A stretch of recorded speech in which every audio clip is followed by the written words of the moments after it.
Palla, Book 2. Palla, Palla. The name burned in my heart. I found myself whispering it in my studies, even when I tried to concentrate on something the magister was saying. My lips would silently purse to voice the pow, and tongue lightly flick to form the la, as if I were kissing her spirit before me. It was madness in every way except that I knew that it was madness. I knew that I was in love. I knew she was a noble Redguard woman, a fierce warrior more beautiful than the stars. I knew her young daughter Betaniki had taken possession of a manor house near the guild, and that she liked me, perhaps was even infatuated. I knew Palla had fought a terrible beast and killed it. I knew Palla was dead. As I say, I knew it was madness, and by that I knew I could not be mad. But I also knew that I must return to Betaniki's palace to see her statue of my beloved Palla engaged in that final, horrible, fatal battle with the monster. Return. I did, over and over again. Had Betaniki been a different sort of noblewoman, more comfortable with her peers, I would not have had so many opportunities.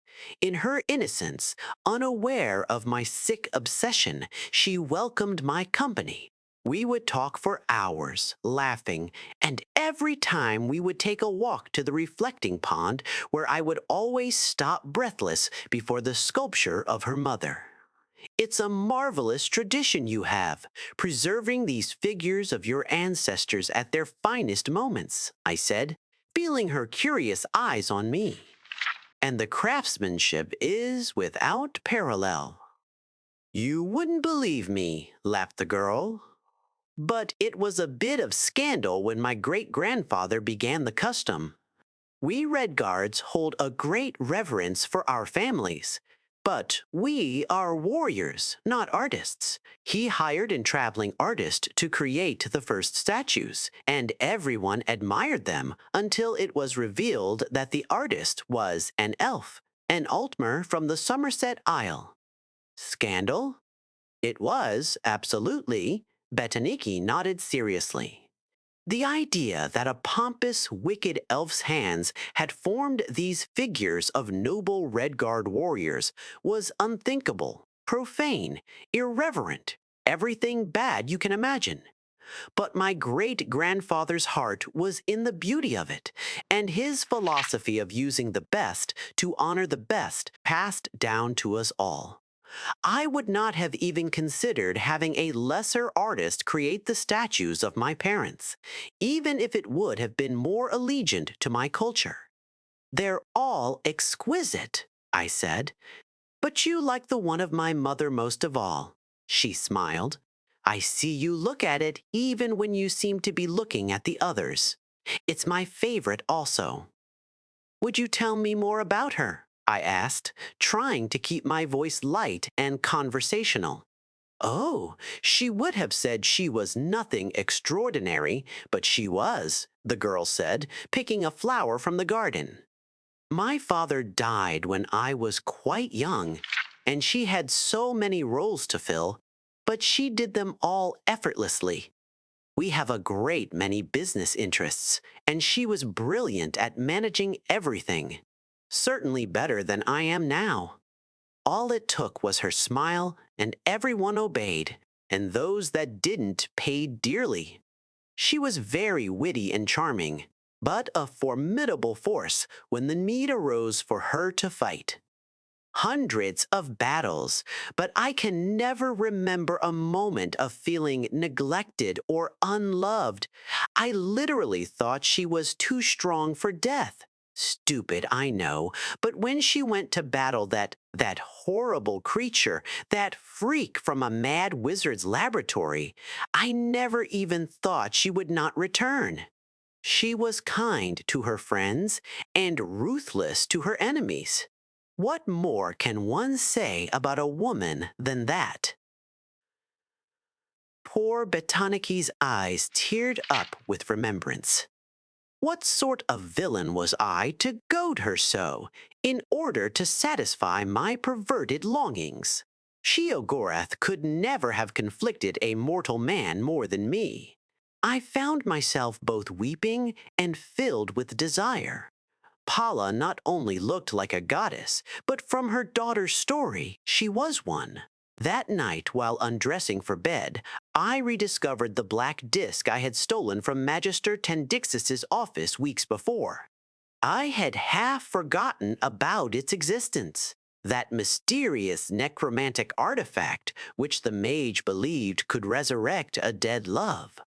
Almost by pure instinct, I found myself placing the disc on my heart and whispering, Palla. A momentary chill filled my chamber. My breath hung in the air in a mist before dissipating. Frightened, I dropped the disc.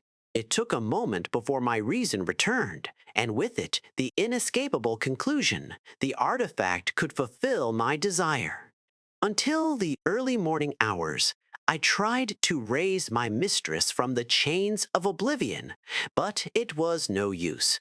I was no necromancer. I entertained thoughts of how to ask one of the magisters to help me, but I remembered how Magister Ilther had bid me to destroy it. They would expel me from the guild if I went to them and destroyed the disc themselves, and with it, my only key to bringing my love to me. I was in my usual semi-torpid condition the next day in classes. Magister Ilther himself was lecturing on his specialty, the School of Enchantment. He was a dull speaker with a monotone voice, but suddenly I felt as if every shadow had left the room and I was in a palace of light. When most persons think of my particular science, they think of the process of invention, the infusing of charms and spells into objects, the creation of a magical blade, perhaps, or a ring. But the skilled enchanter is also a catalyst. The same mind that can create something new can also provoke greater power from something old. A ring that can generate warmth for a novice on the hand of such a talent can bake a forest black. The fat man chuckled. Not that I'm advocating that. Leave that for the School of Destruction. That week, all the initiates were asked to choose a field of specialization. All were surprised when I turned my back on my old darling, the School of Illusion. It seemed ridiculous to me that I had ever entertained an affection for such superficial charms. All my intellect was now focused on the School of Enchantment, the means by which I could free the power of the disc. For months thereafter, I barely slept. A few hours a week I'd spend with Betaniki and my statue to give myself strength and inspiration. All the rest of my time was spent with Magister Ilther or his assistants, learning everything I could about enchantment. They taught me how to taste the deepest levels of magica within a stored object. A simple spell cast once, no matter how skillfully and no matter how spectacularly, is ephemeral. Of the present what it is, and no more, sighed Magister Ilther. But placed in a home, it develops into an almost living energy, maturing and ripening, so only its surface is touched when an unskilled hand wields it. You must consider yourself a miner, digging deeper to pull forth the very heart of gold. Every night when the laboratory closed, I practiced what I had learned. I could feel my power grow, and with it, the power of the disc. Whispering, Palla, I delved into the artifact, feeling every slight nick that marked the runes and every facet of the gemstones. At times I was so close to her I felt hands touching mine.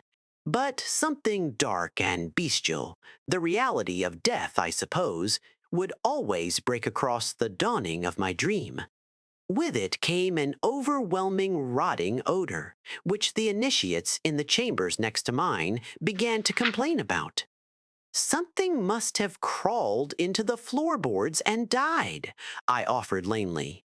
Magister Ilther praised my scholarship and allowed me the use of his laboratory after hours to further my studies. Yet no matter what I learned, Palla seemed scarcely closer.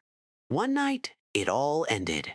I was swaying in a deep ecstasy, moaning her name, the disc bruising my chest, when a sudden lightning flash through the window broke my concentration. A tempest of furious rain roared over Mir Karup. I went to close the shutters, and when I returned to my table, I found that the disc had shattered. I broke into hysterical sobs and then laughter. It was too much for my fragile mind to bear such a loss after so much time and study. The next day and the day after, I spent in my bed, burning with a fever. Had I not been a mage's guild with so many healers, I likely would have died. As it was, I provided an excellent study for the budding young scholars. When at last I was well enough to walk, I went to visit Betaniki. She was charming as always, never once commenting on my appearance, which must have been ghastly. Finally, I gave her reason to worry when I politely but firmly declined to walk with her along the reflecting pool. "But you love looking at the statuary," she exclaimed. I felt that I owed her the truth and much more. "Dear lady, I love more than the statuary. I love your mother. She is all I've been able to think about for months now, ever since you and I first removed the tarp from that blessed sculpture. I don't know what you think of me now, but I had been obsessed with learning how to bring her back from the dead." Betaniki stared at me, eyes wide. Finally, she spoke. "I think you need to leave now. I don't know if this is a terrible jest. Believe me, I wish it were.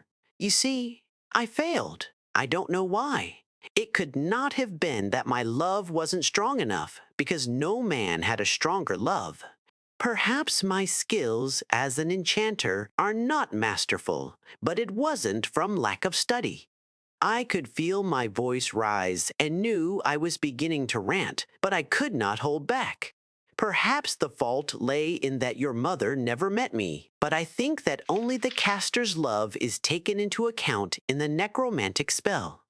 I don't know what it was. Maybe that horrible creature, the monster that killed her, cast some sort of curse on her with its dying breath. I failed, and I don't know why." With a surprising burst of speed and strength for so small a lady, Betaniki shoved herself against me. She screamed, "Get out!" and I fled out the door. Before she slammed the door shut, I offered my pathetic apologies. "I'm so sorry, Betaniki, but consider that I wanted to bring your mother back to you. It's madness, I know, but there is only one thing that's certain in my life, and that's that I love Palla." The door was nearly shut, but the girl opened it, cracked to ask tremulously, "You love whom?" "Palla," I cried to the gods. "My mother," she whispered angrily, "was named Zarlis. Palla was the monster." I stared at the closed door, for Marat knows how much time, and then began the long walk back to the Mages' Guild. My memory searched through the minutiae to the Tales and Talos night so long ago when I first beheld the statue and first heard the name of my love. That Breton initiate, Gielan, had spoken. He was behind me. Was he recognizing the beast and not the lady? I turned the lonely bend that intersected with the outskirts of Mir Korup, and a large shadow rose from the ground where it had been sitting, waiting for me. "Palla?" I groaned. "Pal-la. Kiss me," it howled. And that brings my story up to the present moment. Love is red like blood.